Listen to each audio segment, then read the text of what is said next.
Hi guys, welcome back to my channel. Happy New Year. We made it to a New Year. New Year, same with God. Check out the last video. Today I'm back, so I'm Adegail. Again, thank you so much to all of the new subscribers, all of the shares, like, comments, support. I really appreciate it. And I wouldn't have my channel without you guys. Welcome to the new year. Better me, better channel, better videos. So, today I'm back and I'm finally going to do the Q&A that I said I would do ages ago. Sorry about that. I'm going to be answering your questions I asked you on social media, on my Twitter, on my Instagram and on my Snapchat. I asked you what you wanted to know about me and you guys responded and asked different questions. So stay tuned and like this video if you like it, and hopefully I answer one of your questions. So the first category will be music. So if you're a musician or if you're a part of a choir, I'm sure you've been there before, you have to sing that same song over and over and over again. But for me, I don't know, I feel like I'm like a professional rinser. I can sing one song over and over and over again and not really get tired of it. Why Does This Guy by Matt Redmond, one of my favourite songs. I literally rinse that in church. But yeah, there are songs that I've got tired of singing. You can still engage with a song, but if you do something over and over again, it can become a bit more difficult to engage and more difficult to continually do it. But yeah, I have done it and I have also got tired, and there are songs where I can just rinse them and not get tired. So they're referring to a guitar chord. I have got F sharp minor 7. I generally like minors. I think it's like A sus2 or something. I have this other group of chords that I play. I don't actually know the technical names for them, but I really like them too. Good question. For now, Jonathan McReynolds. 1, he plays the guitar like I do. 2, he sings, but he also writes songs, and he's just incredibly talented. He plays so many instruments. He's written so many hits. So I would definitely want to spend a day with him, just get some knowledge, jam with him, you know, Jonathan, and he's a worship leader. So he's a gospel singer / worship leader. My parents, thank God for them, they made us all learn an instrument and I picked the guitar. And so I was going to a music school every Saturday when I was a young teenager for a few years, and they taught me the basics of guitar. So I knew nothing, I went there. They taught me like classical guitar and like how to read music. Forgot that, need to learn it. And they taught me just the basics of playing the guitar, and I learned other instruments too, but that was my main instrument. So that's how I initially learned the guitar, and then I carried on getting lessons at school, secondary school and all that, and that was cool. And then now for the past few years I've just been teaching myself and using YouTube and stuff like that. Yeah, so that's how I learned the guitar. Okay, so the next question is, I've got that question a lot in real life by people I've met, people I know, friends. I mean, the thing is, when I started it was a bit, I wouldn't say all over the place, but I was just putting a video there because I knew that it was somewhere that people could constantly go back. So my first video is a cover. Yeah, it's a cover. And then my second video is a hair video, like a tips video. So with those two, especially the hair video, I wanted to put it on YouTube because I've been getting questions about my hair all the time, and I wanted just somewhere that I can reference people if they've asked me about my hair, answering all their questions.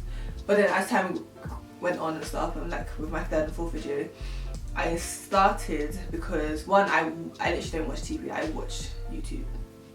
To be honest, that is my TV, that is my series. I don't watch anything else really but YouTube. So I was fascinated by other YouTubers, fascinated about the fact that it forces you to use lots of your talents and just to be really artistically inclined in a way and creative, and I'm a creative person. And so I just thought, okay, let me just start YouTube. Let me make covers because one, it will help me to practice, and I'll be worshipping, and it's just, I love worshipping and it just made sense. And hair videos because people ask me for hair tips and stuff all the time, so I might as well just share my knowledge. And then now as time has gone by, there's been different aspects of it and different reasons why I continue, and just knowing that I inspire people and after meeting subscribers and stuff, it's just, yeah, it's rewarding, and it allows me to be creative and edit my own videos and film them and come up with ideas and just be creative, which is something that I wasn't really embracing for a long time.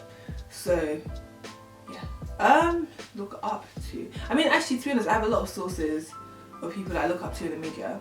Preachers, people that have like played the guitar or musically inclined and stuff like that. If I can name people in the media, I don't know, that I look up to. I don't really idolize anyone, and I thank God for that. People like, okay, I guess Jonathan McReynolds. There's this hair YouTuber called Daphne Mediera. Her hair is 4C like mine, and it's really long. She's a Christian. She's really inspiring. Heather Lindsay, preacher. Look up to Tori Kelly. People like that are, you know, in the mainstream, but continuing to be strong in their faith and just maintain what they believe in and not be ashamed about it. Stuff like that is inspiring. So yeah, just people like that. There's quite a lot of people. I don't really draw my inspiration from one person, so it's hard to just pinpoint one person. Oh, so if so, why them? Yeah, I think I explained. They're all Christians, they're all firm in their faith, and they're all inspiring and creative in some way. A lot of you are here for the hair stuff. I have a video which actually details the products that I use, but just to say again, Jamaican black castor oil, I've been using that for ages. That works amazing for me. I use shea butter. I've also used that for years. That works really well for my hair because I have thick, coarse 4C hair. Yay, shout out to my 4C people then. So I was using Cantu for years, and you know, I have another Cantu review video because that does work for me. However, I've started to use the African Pride Shea leave-in conditioner thing. That also works really well for my hair.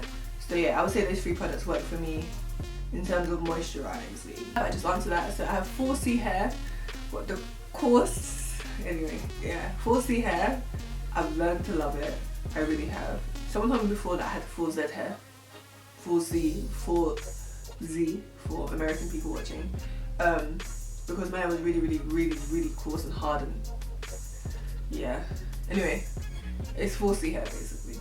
So when I saw this question, I was like, I really sent them the answer straight away because I was like, girl, you better put a scarf on your head. Yeah, I sleep with a satin hair bonnet scarf thing every day. Like, if I don't have it on my head when I'm sleeping, I feel weird. If I wake up and I realise it's come off my head, I put that thing straight back and I go to bed again.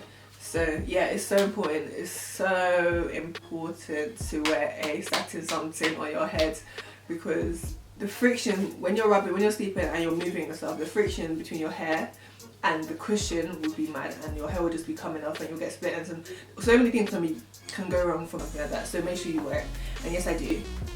So worship. So worship is most definitely not just a section of a Sunday service, as many people believe it to be. It's definitely a lifestyle. It's definitely something you have to live. You know, the Bible says that whatever you do, as in whether it's your eating, drinking, going out, whatever it is, do it unto God. And that essentially is worship. God looks for people who can worship in spirit and in truth. Authenticity, you know, get to that place of vulnerability, and just whatever you do for the glory of God, I believe is worship. It's your acts of worship for Him. Whenever you surrender yourself and, you know, live a life wholeheartedly for God, that is worship. Yeah, the rocks can worship, the trees can worship, and so do we. And to be honest, you can worship God, but you can also worship idols. You can worship money, finance, success, whatever is that central part of your life. That is what you worship. So I do and do not. So I've written about 2 songs or something, or like I've co-written a song, but in general not really. I do kind of sing stuff and then record the voice note, but I don't actively write music unless it just comes to me. And I don't really put much thought into it because I write poetry, and that's kind of easier for me to do, shockingly. So I do plan to be more intentional with my songwriting because I know I have it in me. And yeah, we'll see. In terms of inspiration, generally it just comes from whatever's happening in my life, or if I've been through a hard situation, I can write something based on that. I don't know, if I'm just really happy, or I have a season coming up, I've read something in the Bible that really ministered to me, or I heard another song that really ministered to me, I can like just play around with it and go into spontaneous worship, and then it can just become a song from that. I've been playing the guitar for 10 years, on and off, really on and off. Recently it's been consistently. When I started it was consistent, but the gap in between was very on and off. But yeah, so 10 years, a long time. My daddy plays guitar, so seeing him play was pretty much my biggest inspiration. So I told my parents I wanted to learn the guitar, and the rest is history. Some more hair questions. Okay, so I would say from breaking off, it's all about moisture, really. Moisture and how you style your hair. So with moisture, on my ends particularly, I make sure that they're kind of coated with something, so either Jamaican black castor oil or shea butter. I just make sure I actually focus on that and put that on my ends when I'm doing a hairstyle that requires it to be out, or if I'm doing a twist out or something like that. But if not, I would do a so I would focus on my ends, and then in a protective style, try and make sure that your ends are tucked in. So if it's like a bun, make sure your ends aren't sticking out, make sure it's tucked in.